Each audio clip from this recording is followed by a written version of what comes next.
High, welcome back.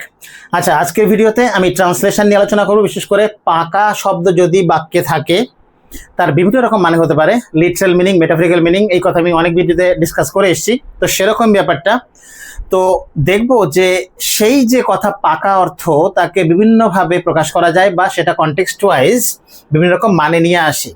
7টা sentence, আর প্রত্যেক সেন্টেন্সেই পাকা কথা থাকছে।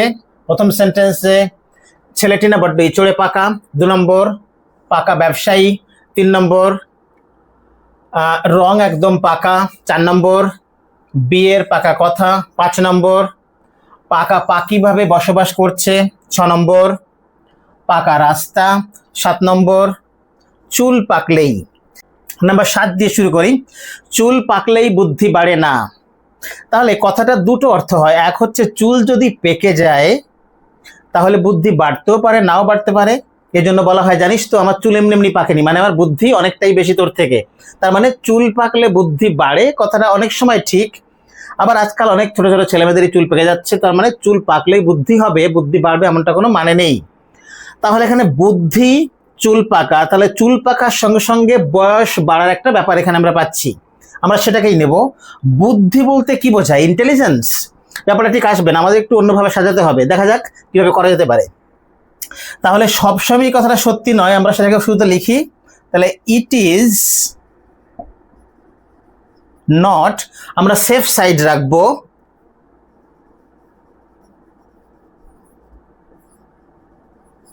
Always true. অলওয়েজ না দিলে ভুল হবে। যদি বলি ইট ইজ নট ট্রু তাহলে এক পেশে কথা হয়ে গেল। অলওয়েজ বললে দুটো দিকই মেনটেন করা হচ্ছে। তাহলে it is not always true that কি চুল পাকা মানে বয়স বাড়া, মানে বয়সের সঙ্গে সঙ্গে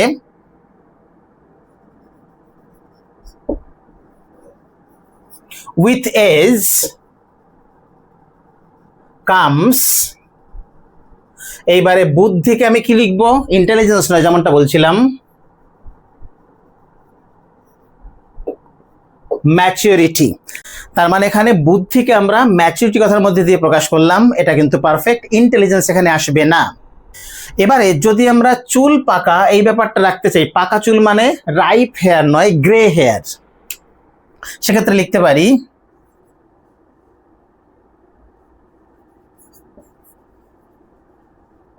মনে রাখবো চুল একটা চুলের কথা বলা হচ্ছে না, কিন্তু হেয়ার কথা কখনো প্লুরাল ব্যবহৃত হয় না, তাই জন্য হেয়ারস হয় না, হেয়ার হবে। তাহলে গ্রে হেয়ার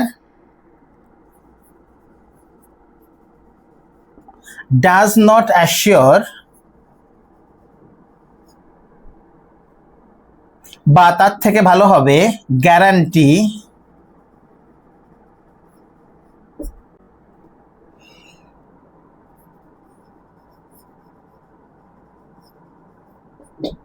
ম্যাচিওরিটি। ওকে, এভাবে লেখা যায়। তাহলে দুটোর যে কোনো একটা ভার্সন আমরা যেতে পারি, প্রথমটা বেটার। এবারে চলে এসে নাম্বার 6। সুন্দর একটা সেন্টেন্স কনস্ট্রাকশন, আমরা এটা ব্যবহার করি বটে বাংলায়, কিন্তু ইংলিশে বুঝে পাই না কি করে এক্সপ্রেস করতে হবে। আমি সহজ রাস্তা দেখিয়ে দেবো। এই সেম প্যাটার্নে আমরা আরো অনেক এক্সপ্রেশন ইংলিশে লিখতেই পারি সহজেই, দেখে নাও। ওকে, নাম্বার 6। এখানে তখন রাস্তাই ছিল না, তার আবার পাকা রাস্তা। ব্যাপারটা এরকম হবে যে প্রথম পার্টের নেগেটিভ একটা কথা বলা হবে লোয়ার স্কেলে বা লেসার স্কেলে, তার হায়ার স্কেলটা তাহলে তো পসিবলই নয়। যদি লোয়ার স্কেলে যেটা বা যেটা ন্যূনতম ব্যাপার সেটাই যদি পসিবল না হয়, নেগেটিভে থাকবে, তাহলে তার হায়ার পার্টটা বা হায়ার ভার্সনটা তো পসিবল হতেই পারে না। ব্যাপারটা এরকম, যেমন আমি যদি বলি যে আমার সাইকেল কেনারই পয়সা নেই, গাড়ি কেনা তো দূরস্থ, ব্যাপারটা সেরকম। মানে সাইকেল আর গাড়ির মধ্যে বুঝতে পারছি সাইকেল কেনাটা তাও অনেকের পক্ষে সম্ভব, কিন্তু সাইকেল যার কেনার ক্ষমতা নেই সে গাড়ির কথা ভাবে কি করে? ব্যাপারটা সেরকম। তার মানে কম খরচেরটাই আমি অ্যাভেল করতে পারছি না, বেশি খরচেরটা তো ছেড়েই দাও। তাহলে আমরা কি করব? আমরা প্রথম পার্টটাকে অ্যাজ ইউজুয়াল করে ফেলি। এখানে তখন রাস্তাই ছিল না, দেয়ার ওয়াজ নো রোড,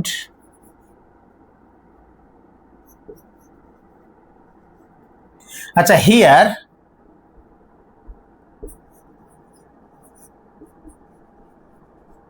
দেন। বা আমরা একটু অন্যভাবেও লিখতে পারি,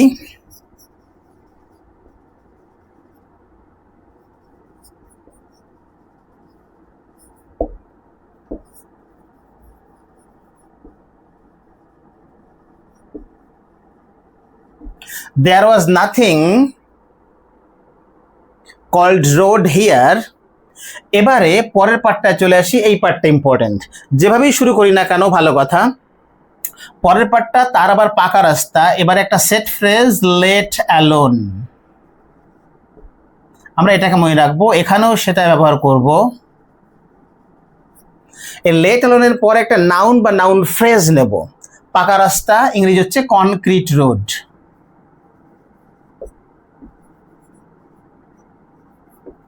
বা বলা যায় অল ওয়েদার রোড।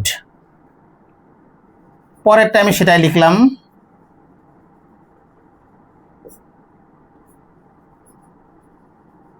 তাহলে এখানে এস করলে কিন্তু বেটার হয়। ওকে, এরপর চলে আসি নাম্বার 5। 5-এর ক্ষেত্রে আমরা কি পাচ্ছি একটু দেখে নেওয়া যাক। ওরা এ বাড়িতে পাকাপাকি ভাবে বসবাস করছে, ওরা এ বাড়ি বেচবে না।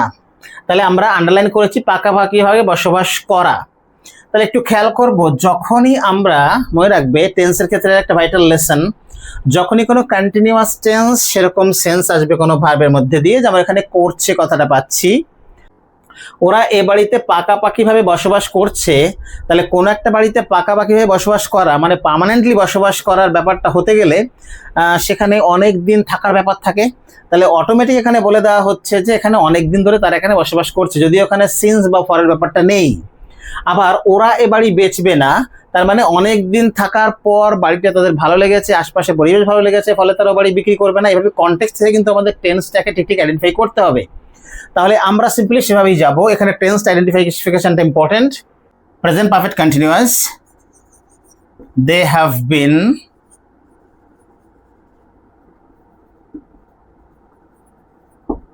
Living in this house permanently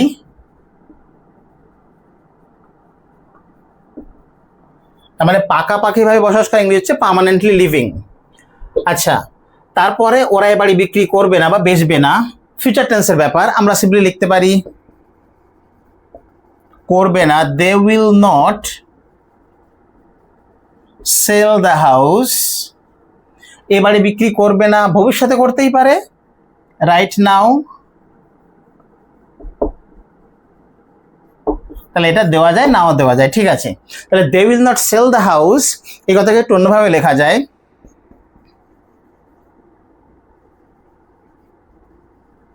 they are not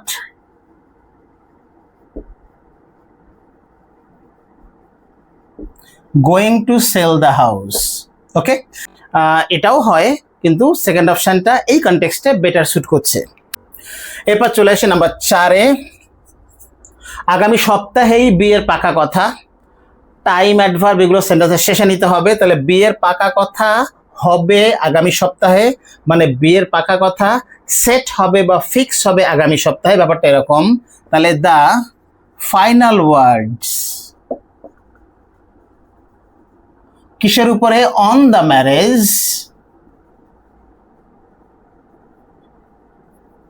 কি হবে, পাকা কথা হবে মানে হচ্ছে will be fixed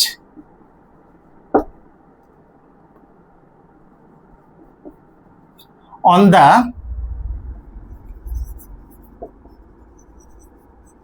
next week. তোমরা আগে ভাগেই চলে এসো, ইউ শুড বেটার, মানে তোমরা যদি আসো খুব ভালো হবে, তাহলে ইউ শুড বেটার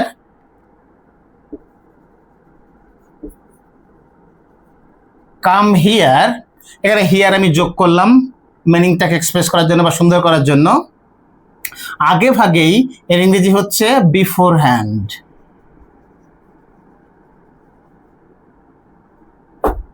বেশ, এবারে চলে আসি 3 নম্বর। 3 নম্বরে কি বলা হচ্ছে, এ শাড়ির রং একদম পাকা, একবার কিনলে আবার আসবেন। প্রথম পার্ট আগে করি। তাহলে দা রং মানে এখানে কালার নয়, DYE, ডাই মানে হচ্ছে যে রং দিয়ে শাড়িটাকে সুন্দর করে ফুটিয়ে তোলা হয়, কালার মানে অন্য অর্থ আসে। তাহলে the dye of the sari একদম পাকা হয় মানে ইজ, পাকা রং মানে হচ্ছে লং লাস্টিং।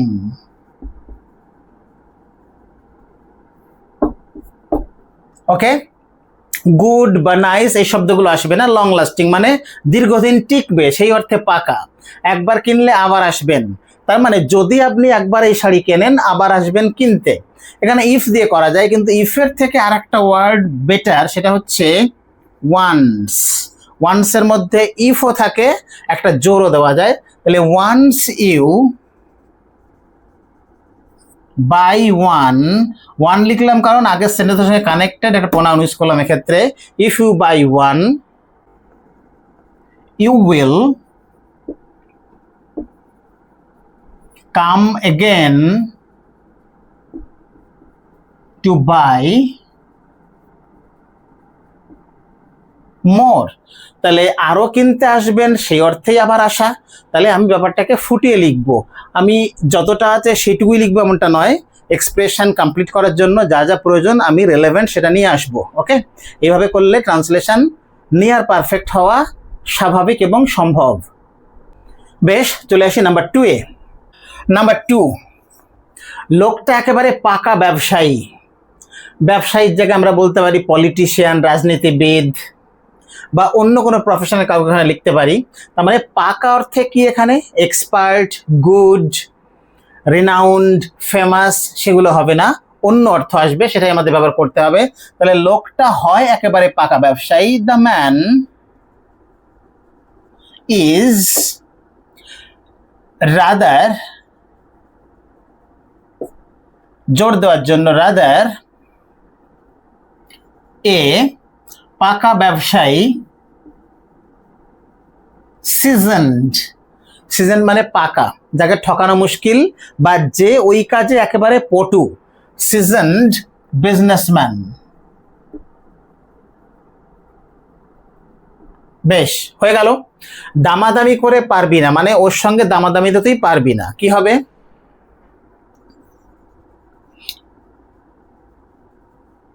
ইউ ওন্ট বা will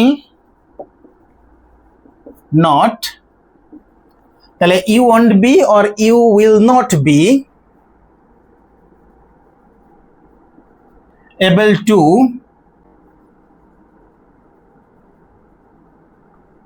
bargain down the prices.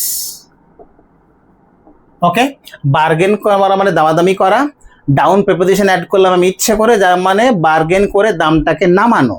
সেটা তুই করে উঠতে পারবি না, কারণ ও একবারে পাকা ব্যবসায়ী, ধুরন্ধর ব্যবসায়ী। ফাইনালি শেষে আমরা চলে আসি নাম্বার 1।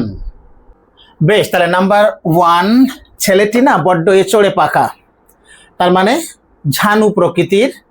কি করে সে? মুখে মুখে উত্তর দেয়। তাহলে ফার্স্ট সেন্টেন্স আগে করি। ছেলেটি না বড্ড মানে ছেলেটি হয় না, মানে এখানে নেগেটিভ না, জোর দেওয়ার জন্য করা হচ্ছে। তাহলে দ্য বয় ইজ ইনডিড, সত্যি, বাস্তব ব্যাপারটা লিখতে হবে। দ্য বয় ইজ ইনডিড ইচড়ে পাকা, তাকে আমরা বলবো over smart. Okay, the boy is indeed over smart. মুখে মুখে উত্তর দেয়, মুখে মুখে উত্তর দেয় ইংরেজি কি? হি অলওয়েজ কি করে? সব সময়